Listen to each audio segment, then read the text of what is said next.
Waga FM, la matinale info.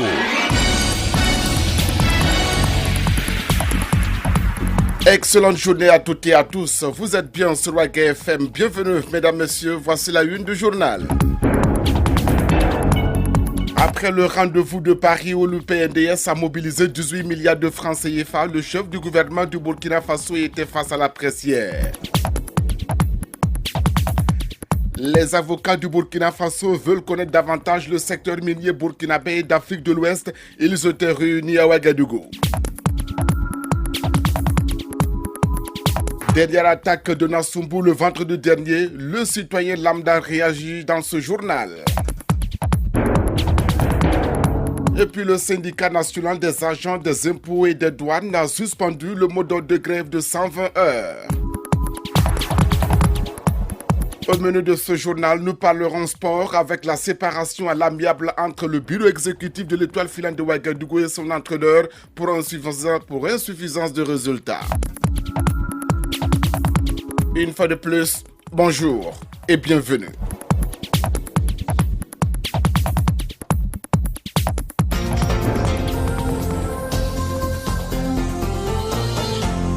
Salif Kaboré à la présentation. Très belle journée à vous, mesdames, messieurs. Le premier ministre du Burkina, Paul Kaba-Thiéba, était face à la presse hier lundi à Ouagadougou avec les professionnels de médias. Le chef du gouvernement a essentiellement parlé du financement du programme national de développement économique et social PNDS, notamment avec le rendez-vous de Paris. Le point de cette conférence de presse avec Serge Ekra de la Force. Certainement trottinait dans l'esprit de tous lors de cette conférence. Le Premier ministre Paul Kaba-Thiéba pouvait-il s'adresser à la presse en ignorant les récentes attaques terroristes survenues dans la région nord du Burkina Faso? Visiblement non. Le chef du gouvernement introduira son propos par ce sujet. Permettez-moi avant tout propos de condamner avec la dernière vigueur l'attaque barbare survenue vendredi dernier 16 décembre à Nassumbu, dans la région de Soum.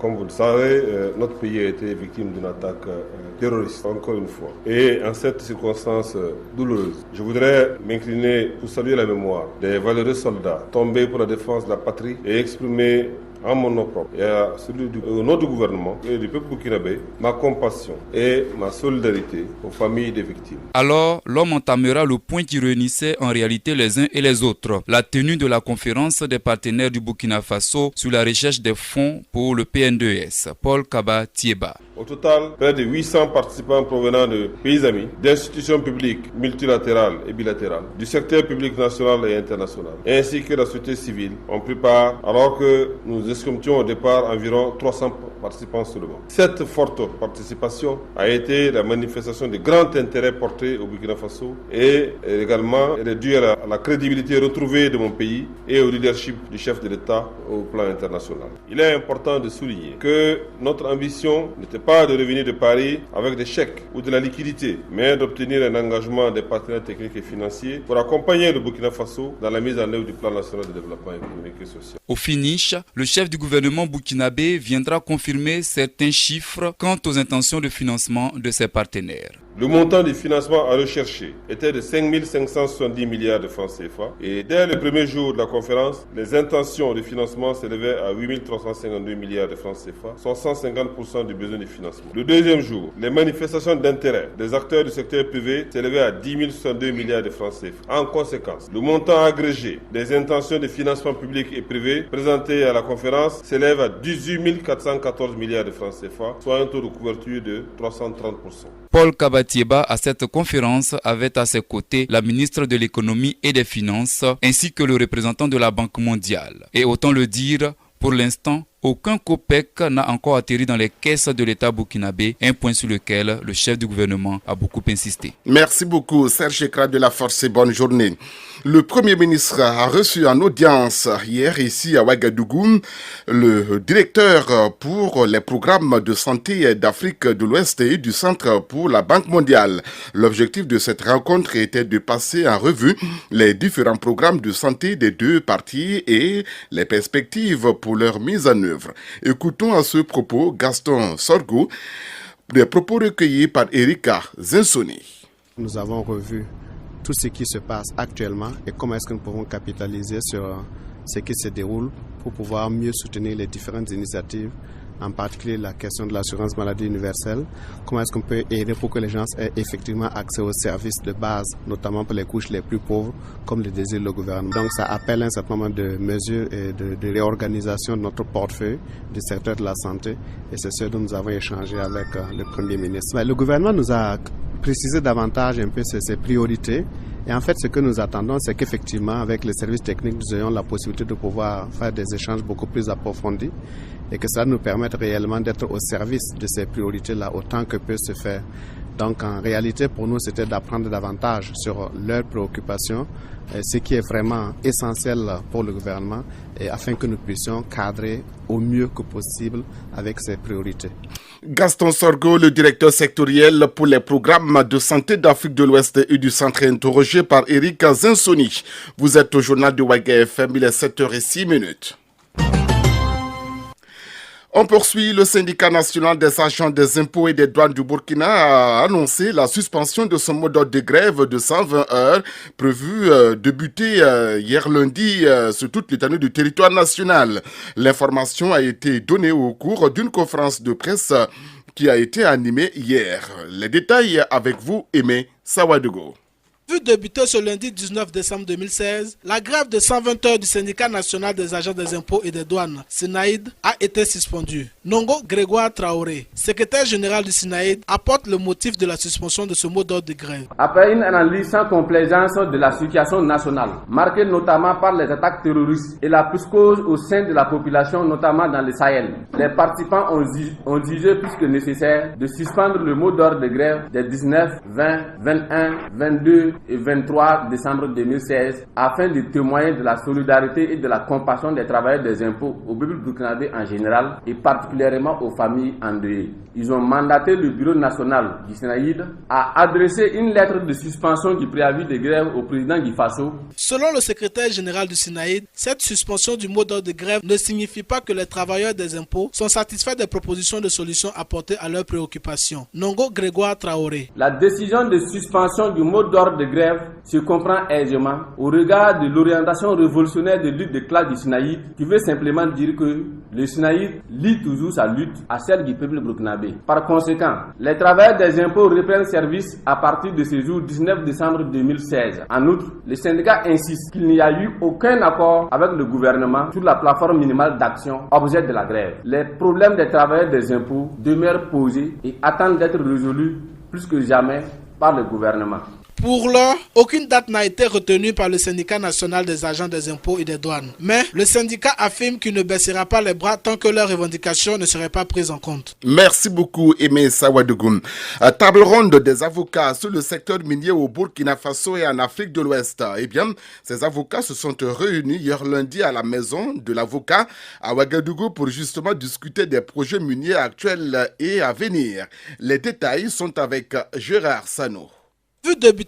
À entendre le président du comité d'organisation de cette table ronde, c'est un cadre que les avocats ont initié pour pouvoir échanger avec les acteurs du secteur minier et se familiariser avec les nouvelles exigences de l'espace communautaire. Maître Batibié Benao. Comme vous l'avez remarqué depuis un certain temps, nous évoluons dans un système communautaire UEMOA. L'UEMOA a élaboré un code minier. Désormais, on a dit que les avocats ivoiriens peuvent venir s'installer au Burkina et vice-versa. Sénégalais venir s'installer au Niger et vice-versa dans toute l'UEMOA. De telle sorte que il appartient à chaque barreau de renforcer les capacités de ses membres afin que nous puissions répondre éventuellement à une demande qui puisse venir de nos États ou de nos populations de façon globale. Toutefois, une seule journée ne suffit pas pour tout maîtriser. Alors, d'autres formations sont en perspective. Maître Batibié Benao. C'est une mise en route de l'avocat burkinabé d'abord. Donc, après cette table ronde, il y aura d'autres activités, une série d'activités que nous avons élaborées qui sont plus pointues, qui visent justement donc à outiller l'avocat sur chacun des aspects dans les différentes étapes d'un projet minier. Et Dieu seul sait qu'elles sont très nombreuses. À côté de l'agriculture, qui reste le principal secteur pourvoyeur de richesses au Burkina Faso,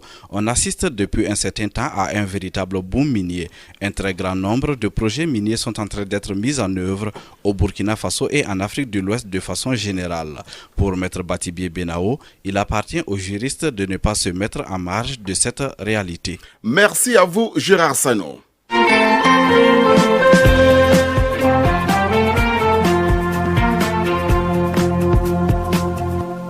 Le Le Burkina Faso est confronté depuis un certain temps à une insécurité avec de multiples attaques dont la dernière en date est celle du vendredi dernier 2016 dans le nord du pays, plus précisément à Nassoumbou, à la frontière avec le Mali, qui a coûté la vie à 12 soldats burkinabés. Qu'en pense le citoyen lambda? Écoutons ce micro-trottoir réalisé dans la ville de Ouagadougou par Cécile Traoré et Kofi Olivier avec la voix de Salamatou Badini. Burkina Faso semble devenir la cible privilégiée des terroristes. En témoignent les multiples attaques qu'a connues le pays ces derniers temps. Quelques Burkinabés tentent de donner les causes de ces attaques à répétition. Les terroristes qui ont la force là, ils ont eu ces armes-là où?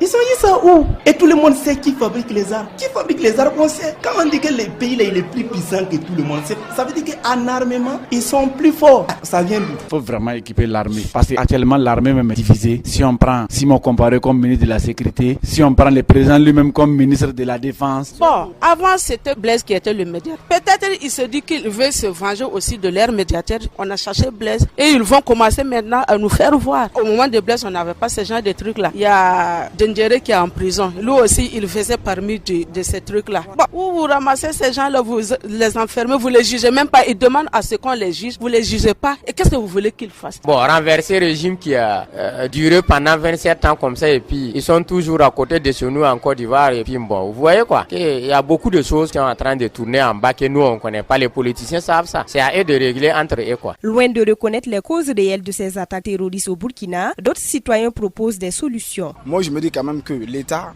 au moins peut essayer de mettre des infrastructures, c'est-à-dire au niveau de nos frontières. Par exemple, bon, la frontière entre le Mali, le Bénin et puis le Nigeria, vers ce côté-là, on peut essayer au moins d'équiper nos forces armées, au moins avec des équipements, même pas sur le plan armé, on peut essayer de les équiper au moins avec des matériels un peu informatisés, peut-être des GPS. Au moins si on sent la présence de l'ennemi, peut-être à quelques kilomètres au moins, qu'ils peuvent déjà même informer même ceux qui sont peut-être en pleine ville, ils vont un peu de se regrouper quand même au moins pour venir au moins les soutenir. La sécurité des Burkinabés est un devoir des autorités. Elles doivent trouver des solutions à ces attaques terroristes sur la terre des hommes intègres. Merci Salamatou Badouni, Cécile Traoré et Kofi Olivier.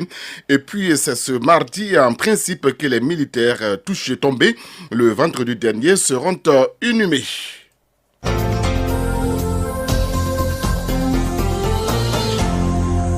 Dans le cadre de la mise en œuvre du programme conjoint UNFPA et UNICEF, le SPCNLPF et l'UNFPP a organisé une formation en audiovisuel au profit des hommes de médias. Et cette formation a eu lieu à Kaya, dans la province du San-Matenga, et c'était du 13 au 17 décembre dernier. Yolande Zumbara a participé à cette session de formation. Voici son compte rendu. La mutilation génitale féminine reste de nos jours une préoccupation majeure dans le monde car affectant environ 130 à 140 millions de femmes et de petites filles. Au Burkina Faso, le taux de prévalence est de 49,5%. Malgré les actions de lutte contre le MGF, la pratique perdue, d'où cette session de formation en audio documentaire au profit des hommes de médias pour contribuer à la sensibilisation. Tao Ayuba, point focal excision de la direction provinciale de la femme de la solidarité nationale et de la famille du San-Matenga. Depuis un certain nombre d'années, des actions ont été menées dans le cadre des MGF au Burkina Faso. Et c'est vrai, la direction provinciale de la femme de la solidarité nationale est une structure déconcentrée qui travaille donc dans le cadre des MGF. Au niveau national, nous avions pensé qu'au-delà des stratégies de communication que nous développons tous les jours, il fallait encore découvrir davantage d'autres stratégies, et d'où donc la formation en audio documentaire afin de toucher davantage le maximum de personnes possibles au sein donc de la population du Burkina Faso. Donc pour cela, les journalistes ont été rassemblés de plusieurs organes pour d'abord être outillés et en plus donc s'essayer donc à ce nouveau style pour pouvoir faire des documentaires audio afin de fournir une banque de données au niveau donc des radios qui vont certainement diffuser ces émissions. Les participants venus des 13 régions du Burkina Faso disent avoir beaucoup appris. Je suis Ibrahim Ouedraogo, la voix du paysan Ouaïgué. La formation d'abord c'est la bienvenue parce que parlons de questions de mutilation génitale féminine. C'est une question préoccupante qui touche toutes les couches social. Et donc, c'est très important comme formation. Cette formation, s'ils n'avaient pas organisé, il fallait l'organiser parce que c'est toute une première pour nous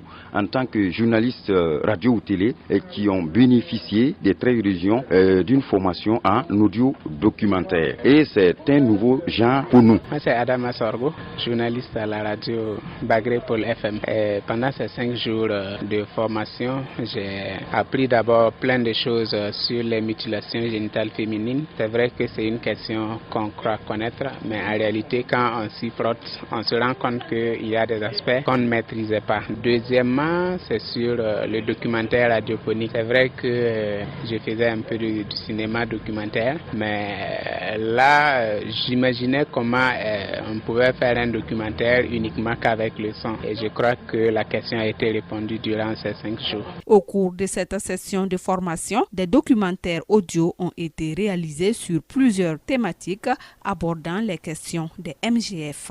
Merci Yolande Zumbara. Cérémonie de décoration hier au ministère de la Culture, des Arts, du Tourisme. Ils sont en tout 31 récipiendaires du domaine dont le mérite a été reconnu par la nation.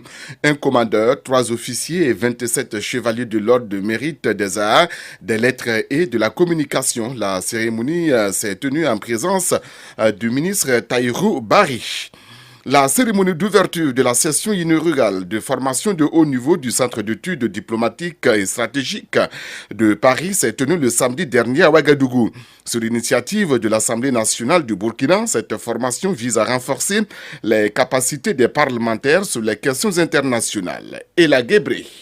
Et sous le thème diplomatie et pratique parlementaire, ce séminaire se tient dans un contexte sécuritaire sous-régional particulier et le représentant du Centre d'études diplomatiques et stratégiques CEDS au Burkina Faso donne les objectifs de cette formation. Maxime Koni. C'est de faire de notre assemblée d'aujourd'hui, n'est-ce pas, un reflet de l'aspiration, de la volonté de notre peuple. Et on ne peut atteindre cet objectif stratégique que si les députés ont un certain niveau de compréhension des grandes questions internationales et des grandes questions internes. Et le Centre d'études diplomatiques et stratégiques est un cadre reconnu mondialement pour la compétence, pour la qualité de ces formations. Donc c'est dans cette perspective que le centre est là aujourd'hui au Burkina Faso, n'est-ce pas, pour former les députés et pour leur donner les outils nécessaires pour permettre de décrypter la nouvelle situation de notre pays. Former ces 15 parlementaires sur les grandes questions internationales en vue d'atteindre les objectifs escomptés par l'Assemblée nationale du Burkina Faso. Plusieurs activités vont ponctuer cette session de formation. Maxime Koni. Nous allons aborder les questions de communication personnelle. Nous allons aborder les questions de relations internationales approfondies. Nous allons aborder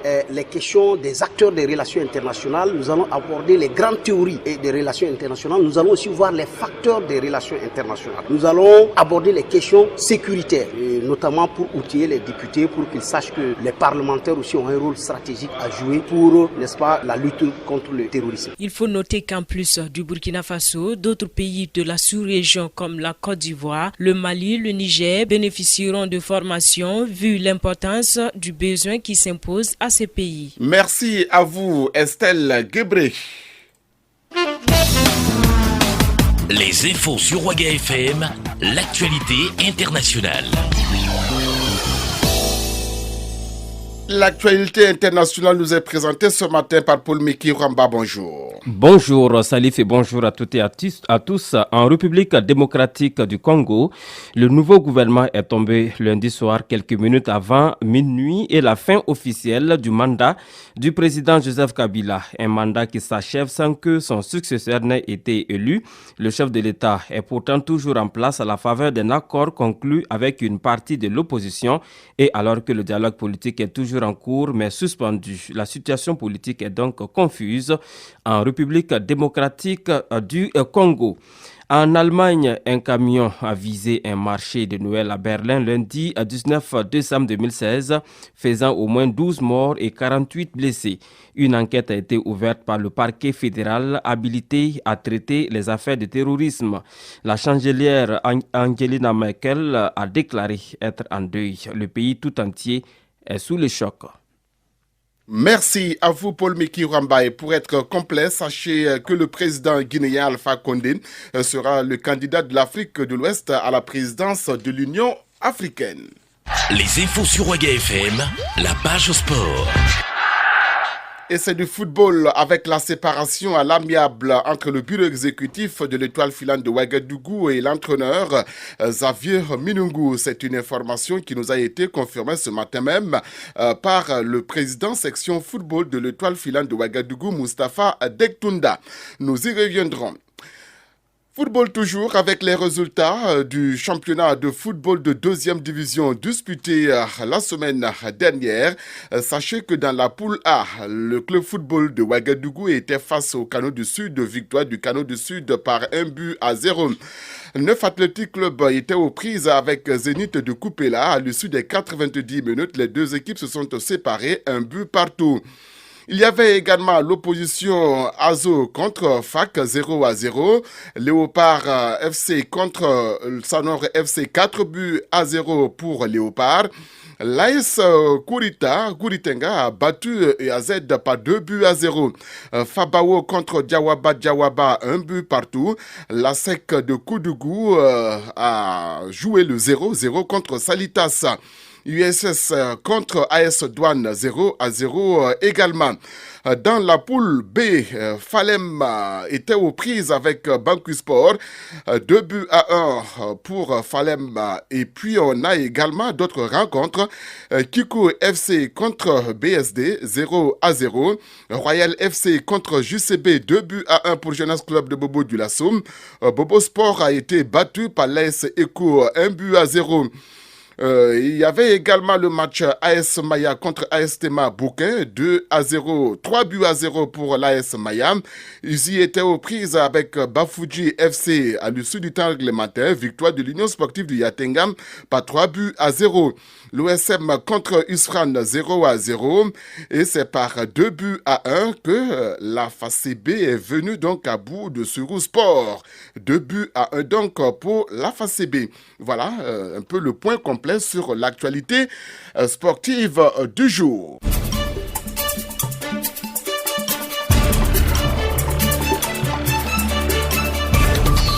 Et c'est ici que l'on s'arrête pour ce journal. Merci à toutes et à tous de m'avoir suivi.